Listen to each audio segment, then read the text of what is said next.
Bonsoir à tous et bienvenue dans ce journal. Les principales articulations, la sécurité routière continue d'animer les inquiétudes des Guinéens en 2 jours. 2 accidents sont survenus dans la capitale. Les échos dans un instant. La concertation des partis politiques avec la CENI était au cœur des assemblées générales des partis politiques ce week-end. Enfin, l'équipe nationale guinéenne de handball masculine qualifiée pour les Jeux africains Maroc 2019 aux dépens des Sénégalais. Vous entendrez le président de la Fédération africaine de handball et celui de la Guinée. C'est tout pour les titres. Une fois encore, bonsoir et bienvenue.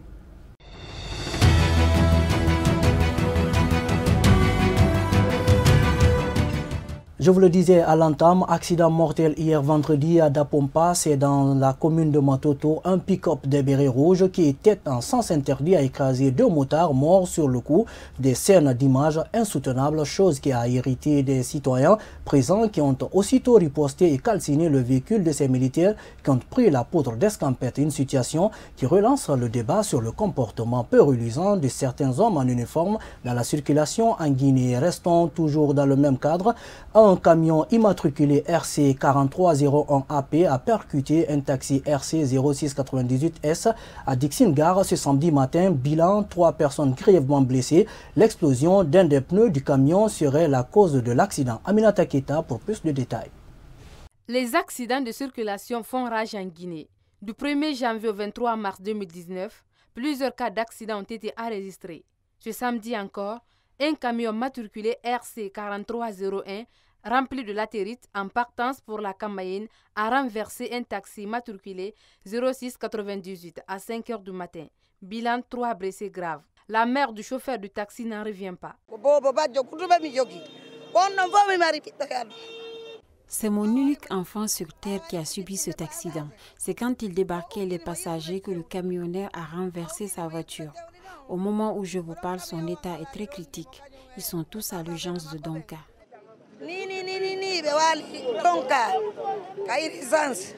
La sœur de l'une des victimes s'est dit indignée du comportement du camionneur. Pour cause, jusqu'à 9 h, les patients n'auraient pas reçu les premiers soins. Un acte qui a révolté les parents des victimes. Depuis que l'accident s'est produit, le camionneur ne s'est pas rendu à l'hôpital. Et le docteur m'a dit qu'il ne peut pas traiter les patients puisqu'il n'a pas reçu d'argent. Et dès qu'il recevra de nouveaux patients, qu'il libérera le nôtre. Vu la recrudescence des accidents de la route en Guinée, la problématique devrait interpeller les autorités en charge de la sécurité routière afin de réduire ce phénomène qui continue d'endeuiller les familles dans le pays. Autre facette de l'actualité, la Guinée n'est pas en reste de la 4e révolution industrielle, une situation qui se démontre par la maîtrise des nouvelles technologies de l'information et de la communication. Malgré cela, le chef de l'État reconnaît qu'il y a un déficit d'équipement. À cela s'ajoute le handicap lié à la non-maîtrise de la langue anglaise. Omar Sow, compte rendu. L'apprentissage de la langue anglaise ainsi que celle nationale dès l'école primaire, l'une des priorités des autorités guinéennes. Une action qui vise à faciliter l'accès aux nouvelles technologies, mais aussi éviter qu'il y ait des analphabètes dans le pays. Si on enseigne le français, qui n'est pas notre langue c'est le Peul, c'est le Malinqué, c'est le Guernsey, alors on doit aussi enseigner l'anglais. C'est extrêmement important d'enseigner la langue nationale, mais il y a des préalables. La première, c'est d'avoir des syllabaires et des livres. Deuxièmement, d'abord de former des formateurs. Le mouvement étudiant est par nature contestataire. De par ses expériences, le président de la République dit ne pas être hostile à la contestation, d'autant qu'elle obéisse à une certaine règle. Si je dois venir quelque part, les gens qui menacer faire de la pagaille insultée, je m'en fous. Pourquoi j'ai peur de la contestation? Donc, j'irai dans toutes les universités organiser des débats avec les étudiants. Ceux qui pensent qu'ils peuvent m'effrayer en mettant des pancartes à bas, c'est ça, ils se trompent. Je suis fier lorsque les citoyens guinéens sont contestataires. Ça veut dire qu'ils rejoignent le combat que nous avons mené contre la colonisation. Mais cette contestation doit faire progresser le pays, non pas casser. Si déjà on n'a pas beaucoup de bâtiments, si vous cassez les pays qu'on a, nous avons été opposés en bas mode au silence de moi.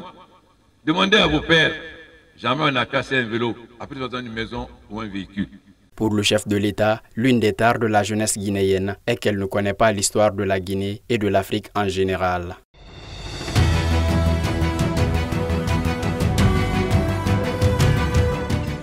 À présent, ouvrons le chapitre des assemblées générales des partis politiques. Nous partons à Matam où l'Union des forces républicaines ont tenu leur réunion hebdomadaire. La concertation avec la CENI était au centre des débats. Tierno Falilou Diallo pour le compte-rendu.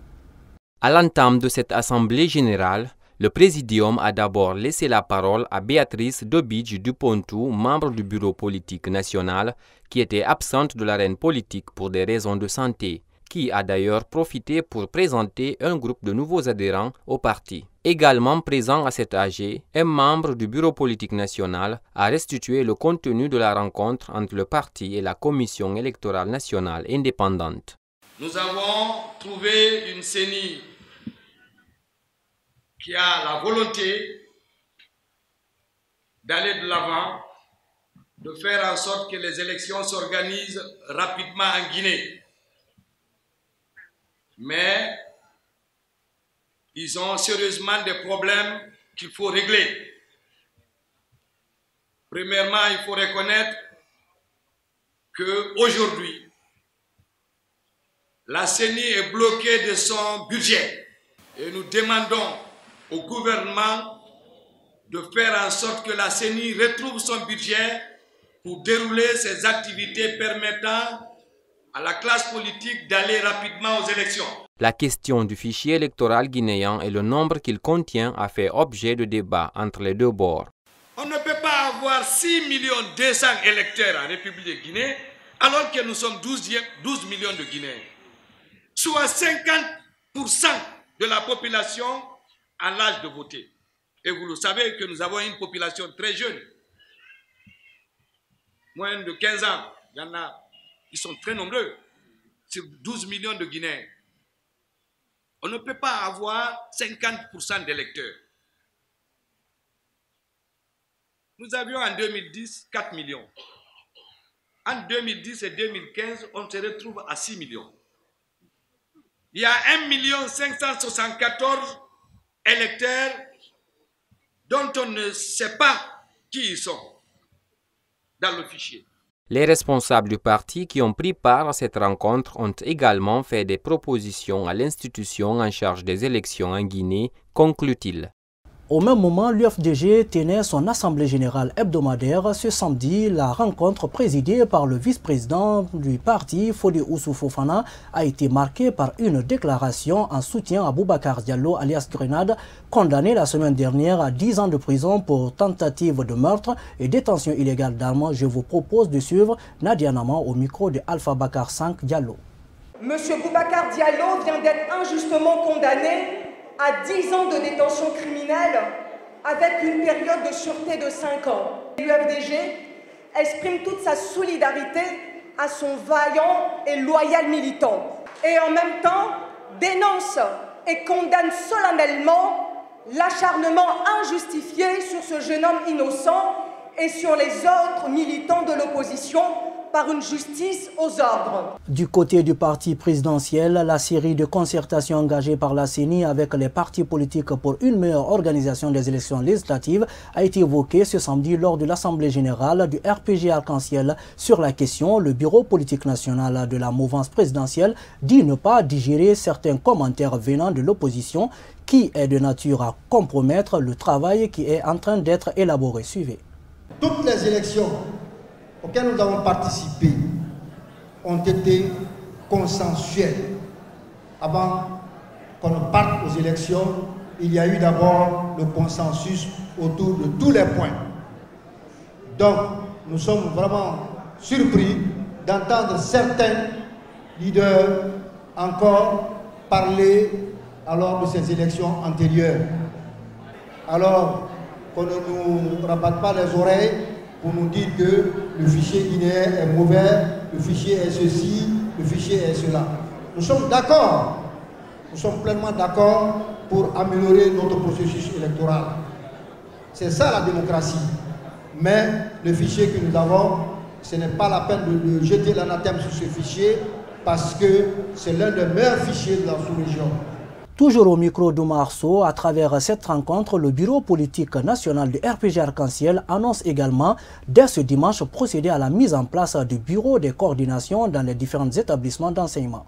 Comme le RPG Arc-en-Ciel est un parti structuré, organisé dans toutes les écoles, les centres de formation professionnelle, les différentes universités du pays, les collèges et les grands lycées de la capitale ont chacune des bureaux du parti et fonctionnels.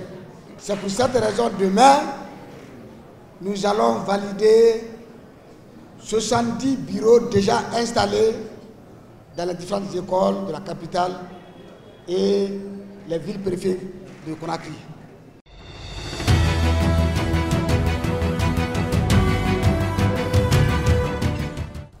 Un fait qui intéresse plus d'un dans cette édition d'information, en 2010, l'État guinéen a interdit l'exportation du bois à l'échelle internationale.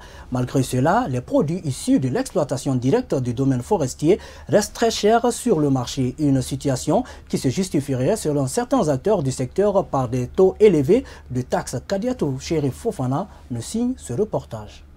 Le prix de vente du bois d'œuvre issu des plantations forestières de la Guinée reste toujours cher sur le marché, cela malgré l'interdiction de son exportation à l'étranger depuis 2010. Certains acteurs de ce secteur expliquent cette cherté par le taux élevé des taxes. Il faudrait que le prix diminue, ça c'est obligatoire. Il faudrait, parce qu'avant, dans les temps, un madrier de samba le coûtait de rien à un Guinéen, c'était de 40 000 à quelque chose comme ça. Et bois rouge, quel que soit le prix, c'était de 80 à 90 000. Mais aujourd'hui, c'est parti jusqu'à 100 et quelques mille, 150, 160 000 francs. Aujourd'hui, pour trouver un arbre en maturité exploitable en bois d'œuvre, il faut aller à 30 à 40 km. Donc, quand vous prenez le facteur dépenses, carburant, la distance, tout ça là, où nous, avant, on dépensait au moins 50 000, aujourd'hui, il faut dépenser 80 à 100 000 francs pour avoir un madrier. Donc, la réglementation aussi, la taxation, au niveau de la taxation, ce qui était, le mètre cube qui était taxé à 120 000 francs, aujourd'hui, c'est taxé à 300 000 francs. C'est dans ce bas-fond que le bois est travaillé avant de le sortir sur le marché et les prix varient selon la qualité. Et l'acajou sur le terrain pour le moment, donc le double est taxé au moins à 850 000, 800 000 francs, jusqu'à 7 ans. Et le lengué est 950, 900 000 jusqu'à 850 000. Et le bois de veine également, à même prix que le lengué. Et par rapport au bois de 4 mètres, le bois rouge par exemple, est coûté aujourd'hui dans les 160 000. Même constat chez ces menuisiers qui expliquent le coût élevé des meubles. Quand tu achètes un madrier pour faire un lit, on achète un madrier écart. Il y a certains lits, on achète 2 madriers. Donc, quand on fait le lit, un lit, on peut dépenser plus de 1 million et quelques. 1 million et quelques. Il y a certains lits, tu dépasses même ça. Donc, quand tu viens, on peut revendre, à certains lits, on peut revendre 2 800 000. Sur place, les acteurs de la filiale bois se plaignent de l'exploitation illégale du bois par certaines personnes, du prix élevé des bordereaux de route et la multiplicité des barrages.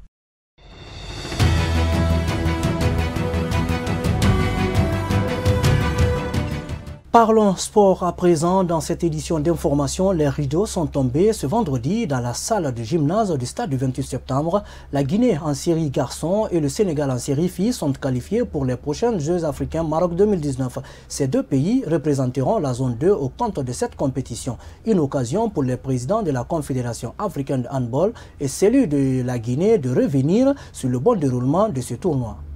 Vous me donnez l'occasion de remercier les autorités guinéennes pour tout ce qu'elles mettent en œuvre pour accompagner la dynamique fédération de handball. Les résultats sont là, il faut le reconnaître. Il y a un travail de fond qui se fait. Je pense que les résultats obtenus à travers ces éliminatoires donnent la preuve que le handball guinéen progresse lentement et sûrement. Ceux qui connaissent le handball sénégalais, l'équipe féminine est la vice-championne d'Afrique. Donc tenir tête à cette équipe, devant cette équipe, moi je me dis que le handball guinéen est en train de progresser tous les jours. Vous savez que c'est les filles. Seule la zone 2 avait 2 équipes qualifiées pour les Jeux africains, compte tenu de la performance que les équipes féminines ont dans cette zone. Donc la Guinée et le Sénégal sont d'office qualifiés. Et notre ouf de classement, c'est la qualification de l'équipe masculine. Vous avez vu, pour ceux qui ont suivi la rencontre, les 2 rencontres, vraiment, on sent qu'il y a du progrès dans le handball guinéen. Toujours sport dans cette édition d'information, le Sili national de Guinée joue ce dimanche à Bangui face aux Fauves de Bouzang-Bangui au compte de la 6e et dernière journée des éliminatoires de la prochaine Coupe d'Afrique des Nations. Égypte 2019, on note plusieurs absences côté guinéen. Abdoulaye Momo Fofana signe ce commentaire. 6e et dernière journée des éliminatoires de la prochaine Coupe d'Afrique des Nations, Égypte 2019. Le Sili national leader de son groupe jouera ce dimanche en Centrafrique face aux Fauves de Bouzang-Bangui, amputé de plusieurs cadres dont entre autres Naby Keita de Liverpool, Amadou Diawara du Napoli pour cause de blessure. Mais on note aussi l'absence de Steve Elana qui était récemment à Conakry pour les problèmes administratifs. Aux dernières nouvelles, le gardien de Tour FC est rentré sur Paris sans donner des raisons sur sa non-présence avec le groupe à Bangui, mais selon quelques informations, Steve a tourné dos à la Guinée et ne va finalement pas honorer sa sélection. On note l'absence du tout nouveau pensionnaire de Tarragone. José Martinez Kanté n'est toujours pas avec le groupe et l'on ignore les raisons de cette absence. 21 joueurs sont à Bangui et le coup d'envoi de cette rencontre est prévu ce dimanche à 15h TU.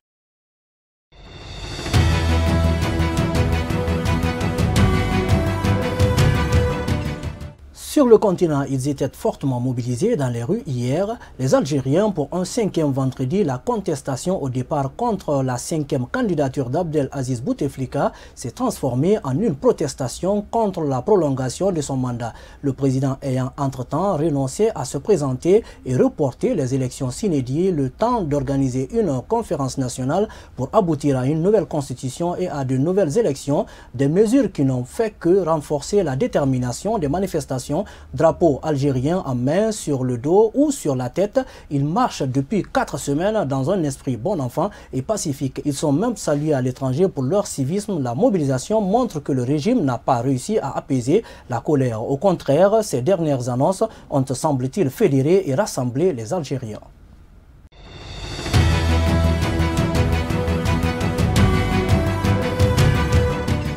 En interactualité, après le débordement de l'acte 18, le gouvernement a pris des mesures en prévision de l'acte 19 du mouvement des Gilets jaunes. Le dispositif de sécurité a été renforcé et les nouvelles mesures prises sont largement critiquées par l'opposition. Le Gilet jaune, Éric Drouet, l'un des leaders du mouvement, a été verbalisé ce samedi à Paris pour manifestation non déclarée. Il a refusé de signer le PV car il estime que sur ce qu'ils ont précisé dessus, tout est faux. L'organisation État islamique a perdu son dernier bastion syrien à Baghouz et a été définitivement vaincue en Syrie. C'est ce qu'a déclaré ce samedi les forces démocratiques syriennes, FDS en abrégé, l'alliance arabo-kurde soutenue par les Occidentaux. Baghouz a été libéré, la victoire militaire sur Daesh, l'acronyme arabe de l'EI, a été remportée et a écrit sur Twitter Mustafa Bali, porte-parole des FDS. Le soi-disant califat a été totalement éliminé, a-t-il ajouté. La chute de Baghouz, un village de l'Est de Syrie, proche de la frontière irakienne, marque l'aboutissement de 4 années d'efforts militaires internationaux pour venir à bout des djihadistes. L'EI demeure cependant toujours une menace recouvrant à des tactiques de guérilla à partir de ces réduits dans des zones désertiques plus à l'ouest. Suivez le commandant des forces démocratiques syriennes au micro de nos confrères.